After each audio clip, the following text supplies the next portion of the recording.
Mao Péninou, avant de rejoindre notre équipe, vous avez été l'adjoint à la propreté d'Anne Hidalgo. Alors, est-ce que vous avez échoué à la propreté de Paris ? Alors j'ai effectivement été nommé adjoint à la propreté par Bertrand Delanoë en 2013 et j'ai continué sous le mandat d'Anne Hidalgo. Votre question est sévère, mais elle est justifiée. La situation de la propreté à Paris est très difficile ces dernières années. On est confronté à de nombreux nouveaux phénomènes. D'abord l'élargissement de l'espace public et le fait qu'il soit beaucoup plus fréquenté qu'il n'était avant. Ça veut dire les quais, des canaux, de la Seine, ça veut dire les places qui ont été agrandies, les trottoirs qui ont été élargis, mais aussi les parcs où maintenant on peut aller sur les pelouses. Il y a beaucoup plus de consommation, de déjeuner, de pique-nique, de boire un verre le soir, qui se fait aujourd'hui sur l'espace public et il est sali beaucoup plus vite qu'avant. Ensuite, les Parisiens, peut-être pas que, mais de nombreux Parisiens ont pris de mauvaises habitudes, et notamment de descendre leurs déchets quand ils font un déménagement dans la rue directement. Parfois ils nous appellent, heureusement, mais parfois ils ne le font pas. C'est aussi lié à l'évolution du mode de consommation. Quand on déménageait, on gardait son armoire normande. Aujourd'hui, ces étagères Ikea, on les retrouve sur les trottoirs. On est donc confronté à de vrais problèmes de propreté extrêmement importants. Nous avons essayé pendant ce mandat, j'ai essayé pendant ce mandat, de commencer à moderniser nos services de propreté, de les faire intervenir plus dans la journée, de monter des équipes qui soient des équipes qui interviennent d'urgence, mais aussi d'avoir un nouveau matériel. Et là, nous avons été confrontés à un nouveau problème. C'est que l'ensemble du parc mécanisé de la propreté de Paris roulait au diesel. Or, c'est un problème de santé publique, il fallait arrêter le diesel. Pendant plusieurs années, nous n'avons pas pu renouveler notre parc le temps que les constructeurs sortent de nouveaux modèles. Oui, il y a beaucoup de mauvaises habitudes qui ont été prises à Paris. Les Parisiennes, les Parisiens, les touristes qui nous fréquentent ont tendance à beaucoup trop jeter et il y a beaucoup trop d'incivilité.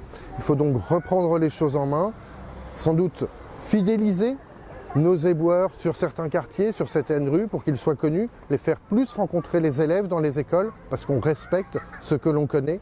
Il faut aussi beaucoup plus verbaliser et réprimer. Et puis, et ce sont là les avancées très fortes qui sont faites par Cédric Villani dans son programme. Donner beaucoup plus de pouvoir aux arrondissements parce que c'est le terrain qui doit pouvoir gérer la propreté. Donner beaucoup plus d'autonomie aux équipes. Et puis faire intervenir les nouvelles technologies.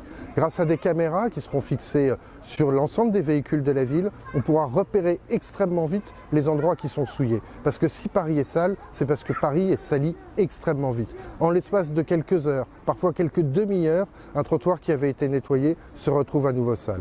Donc lutter contre les incivilités, mécaniser la propreté, fidéliser les éboueurs sur certains quartiers, utiliser les nouvelles technologies et puis enfin faire que chacun nous puissions respecter notre ville.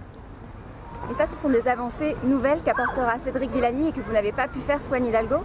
Oui, d'abord parce qu'il y avait des rattrapages à faire, sans doute parce que les moyens budgétaires n'ont pas été assez à la hauteur, c'est-à-dire qu'on n'a pas assez anticipé le fait que la transformation de la ville allait amener aussi des transformations sur l'espace public.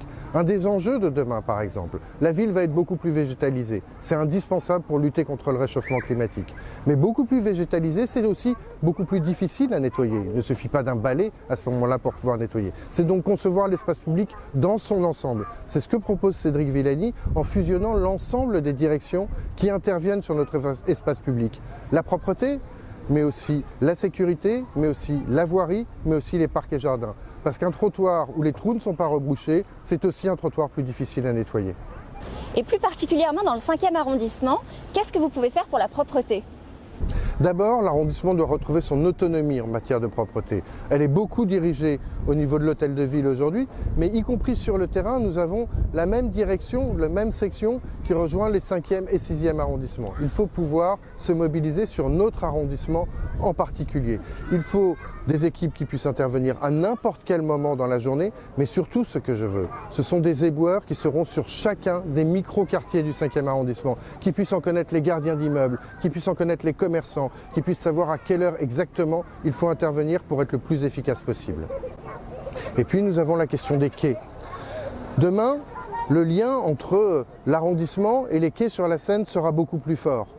Et bien là aussi, ils sont extrêmement fréquentés, ces quais, et il n'est pas possible de voir ce que l'on voit aujourd'hui, c'est-à-dire des paysages apocalyptiques au petit matin. Bien sûr que nos éboueurs interviennent à ce moment-là pour nettoyer, mais il faut une vigilance beaucoup plus grande tout au long de la nuit, cette nuit un peu festive que nous avons sur les quais. Alors pour Réparer Paris 2020 et Préparer Paris 2030, votez Cédric Villani et Mao Péninou dans le 5e.